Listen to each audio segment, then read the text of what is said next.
ถ้าพูดถึงสิงคโปร์หลายๆคนน่าจะนึกถึงการจัดการเมืองที่ยอดเยี่ยม เป็นเมืองที่สะอาด เรียบร้อย ทันสมัย และการขนส่งสาธารณะสะดวกสบาย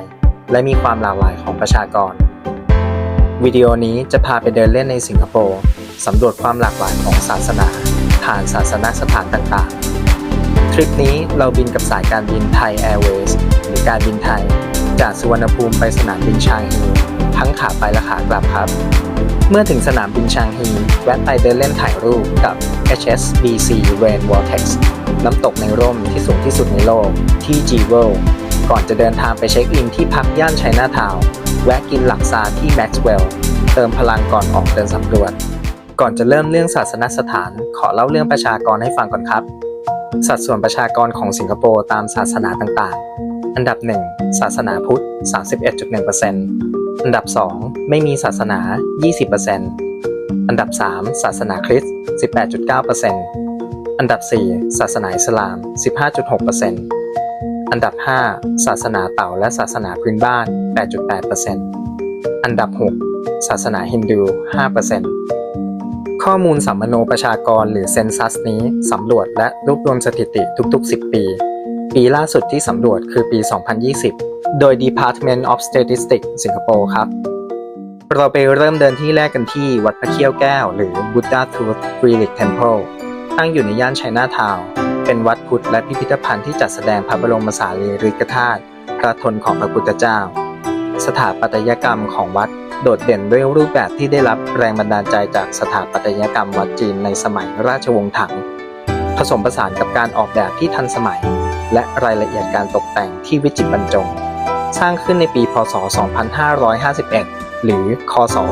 2008 เป็นวัดที่ค่อนข้างใหม่แต่ได้รับการออกแบบให้เข้ากับบริบททางประวัติศาสตร์และวัฒนธรรมของไชน่าทาวน์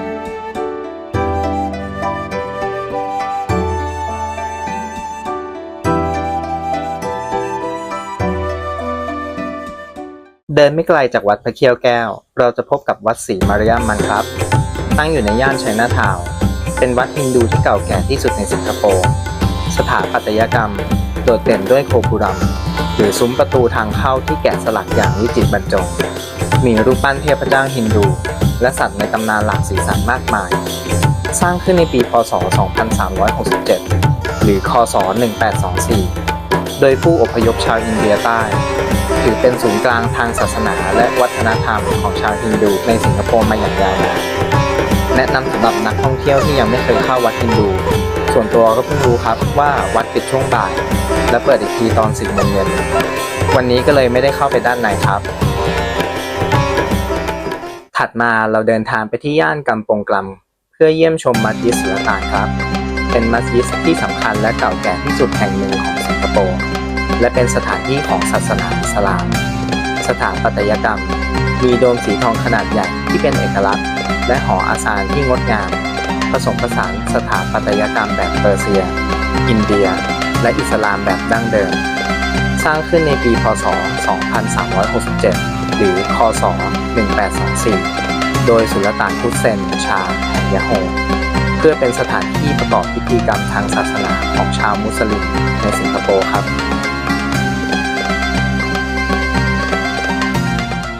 จากกัมปงกลัมเราจะไปที่ย่านบูกิสปายาซึ่งเป็นที่ตั้งของวัดกวนอิมทองฮูโชเป็นวัดจีนที่อุทิศให้กับเจ้าแม่กวนอิมของพุทธศาสนามหายานและศาสนาพื้นบ้านจีนสถาปัตยกรรมแม้จะเป็นวัดจีนที่มีขนาดไม่ใหญ่มากแต่ก็โดดเด่นด้วยหลังคากระเบื้องสีเขียวรูปปั้นมังกรและการตกแต่งภายในที่สวยงามตามแบบวัดจีนดั้งเดิมสร้างขึ้นในปีพ.ศ. 2445 หรือ ค.ศ. 1902 เป็นที่เคารพสักการะของชาวจีนจำนวนมากโดยเฉพาะในช่วงเทศกาลสำคัญ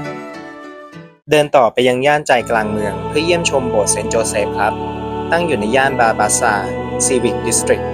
เป็นโบสถ์คาทอลิกที่มีความสำคัญทางประวัติศาสตร์โดดเด่นด้วยสถาปัตยกรรมแบบกอธิกที่งดงามมีหอคอยคู่สูงตระหง่านหน้าต่างกระจกสีที่สวยงามและรายละเอียดการตกแต่งที่วิจิตรบรรจงสร้างขึ้นในปีพ.ศ. 2452 หรือ ค.ศ. 1909 เป็นหนึ่งในโบสถ์ที่เก่าแก่และสวยงามที่สุดแห่งหนึ่งในสิงคโปร์ครับ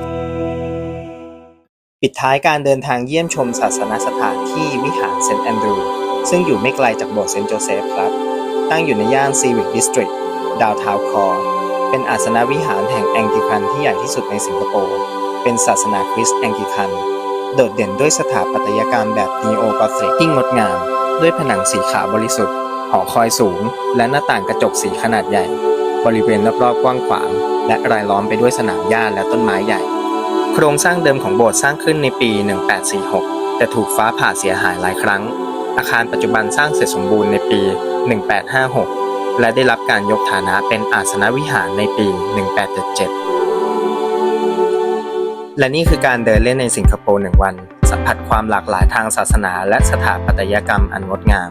หวังว่าทุกคนจะได้รับแรงบันดาลใจและอยากไปเยี่ยมชมสถานที่เหล่านี้ด้วยตัวเองนะครับหลังจากเดินเล่นชมศาสนสถานต่างๆช่วงเย็นวันนี้ก็มานั่งพักบริเวณเมอร์ไลออนถ่ายรูปเช็คอินชมการแสดงแสงสี Spectra A Light and Water Show เล่าให้ฟังนิดนึงครับครั้งสุดท้ายที่มานั่งดูโชว์นี้ก็หลายปีแล้วเทียบกับโชว์ปัจจุบันผมว่าโชว์เก่าอลังกว่านี้เลยไปหาข้อมูลสรุปได้ว่าโชว์เก่าเรียกว่า Wonderful และเปลี่ยนเป็นโชว์ปัจจุบันในปี 2017 ครับสรุปวันนี้เดินไปทั้งหมด 23,900 ที่ระยะเกือบ 16 กิโลเมตรสำหรับคนอ้วนขี้ร้อนแบบผมเนี่ยถือว่าเกินลิมิตไปเยอะเลยครับวันนี้ก็เลยจะแวะไปกินที่ลาวพาแซนที่อยู่ไม่ไกลจากที่พักก่อนกลับไปพักผ่อนครับวันที่ 2 เพื่อนๆพาไปกิน Traditional Hot Pot ย่านโลลงเทลกชื่อร้านถงซินอยู่อี้ความประทับใจร้านนี้มีซุปให้เลือกหลากหลายครั้งนี้สั่งซุปไก่ฟักทองกับซุปหม่าล่าครับอร่อยทั้ง2ซุปเลยครับอาหารมีให้เลือกหลากหลายทั้งบกทั้งทะเลเนื้อหมึกปลาไก่กุ้งโดยเฉพาะกุ้งบดนี่สุดยอดคือร้านแนวเนี้ยเคยกินแต่ไหตี้เหลาแล้วที่ชอบก็คือกุ้งบดนี่แหละกินจนจุกท้ากับเพื่อนว่ากินหมดเป็นชายแท้จนเพื่อนที่มาด้วยยอมแพ้แล้วบอกว่า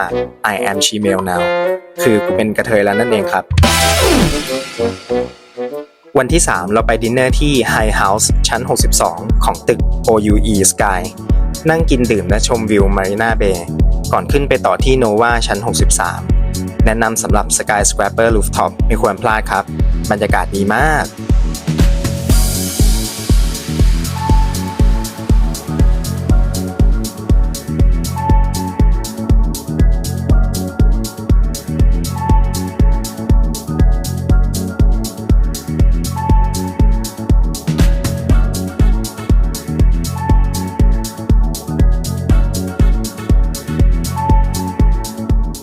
วันที่ 4 แวะกินจีเวลรอบเย็นเดินเล่นช้อปปิ้งในสนามบินชางฮีก่อนจบทริปครับหวังว่าทริปนี้เพื่อนๆจะได้รับข้อมูลด้านที่เป็นความสวยงามของศาสนสถานต่างๆอาหารดั้งเดิมรูฟท็อปบาร์สวยๆบรรยากาศดีๆกันนะครับหรือถ้ามีประสบการณ์อยากเล่าหรือแนะนำให้ฟังสามารถคอมเมนต์มาบอกได้เลยนะครับอย่าลืมกด Subscribe มาเป็นเพื่อนกันนะครับสวัสดีครับ